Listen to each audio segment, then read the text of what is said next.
What is up guys? Ito, panibagong topic tayo mga kababayan. Regarding po ito, sa pag-iikot nga po ni Pangulong Bongbong Marcos at ni Speaker Romualdez dito nga po sa parting Mindanao mga kababayan. Napakagandang balita po nito para po sa mga kababayan natin na magsasaka, mangingisda at ang ibang kababayan natin na medyo naghihirap mga kababayan na dito sa parting Mindanao mga kababayan.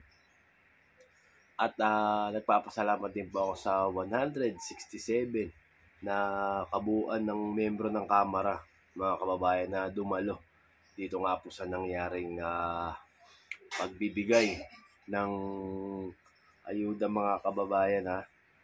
Ah, Umaapaw ang kasiyahan ng mga residente ng Davao del Norte ng pangunahan ni House Speaker Martin Romualdez ang formal opening ng bagong Pilipinas Servisyo Fair na isinusulong ni Pangulong Ferdinand Marcos Jr. sa Davnor Gym, Davao del Norte Sports Tourism Complex na dinaluhan ng mahigit 257,000 na katao ngayong Biyernes nung July 7 mga kababayan. June 7 kahapon.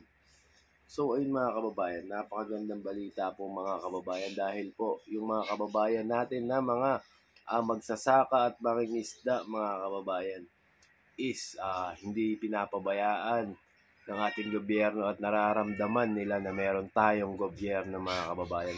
Akalain mo mga kababayan, ito baluarte yan ng dating Pangulong Duterte mga kababayan, diyan sila namigay ng atid tulong. Inikot talaga hanggang sa kaduluduluan namin na ng mga kababayan, makapaghatid tulong lang po ang ating presidente.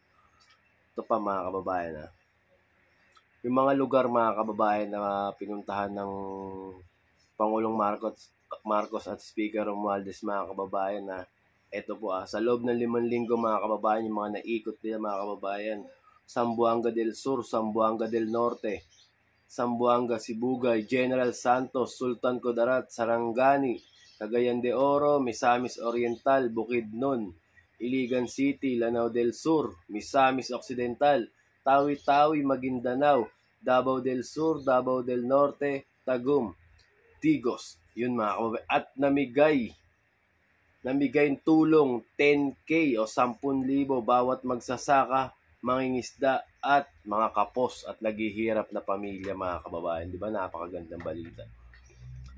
Kahit yung mga nasa kasulok-sulukan ng Pilipinas mga kababayan napapasok, napupuntahan mga kababayan.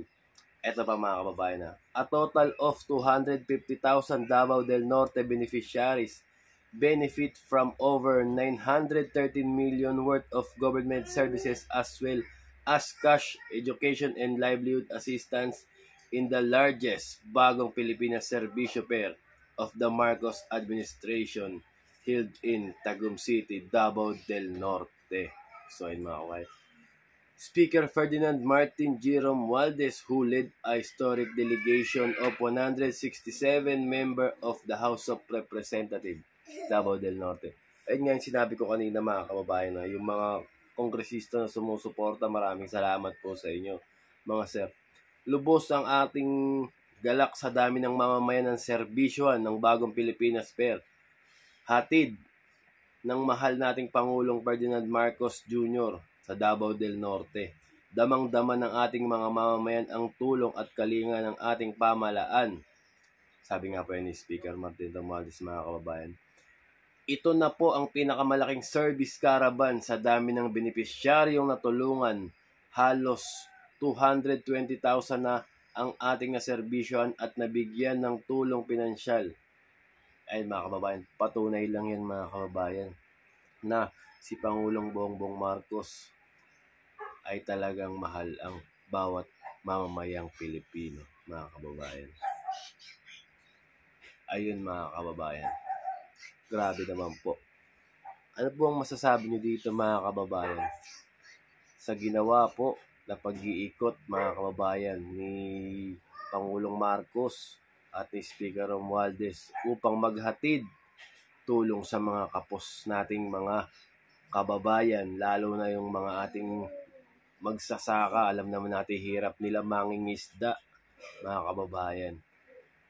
Ayun lang po mga kababayan, at comment down below nyo po kung ano masasabi nyo dito mga kababayan. And God bless us all sa inyo lahat.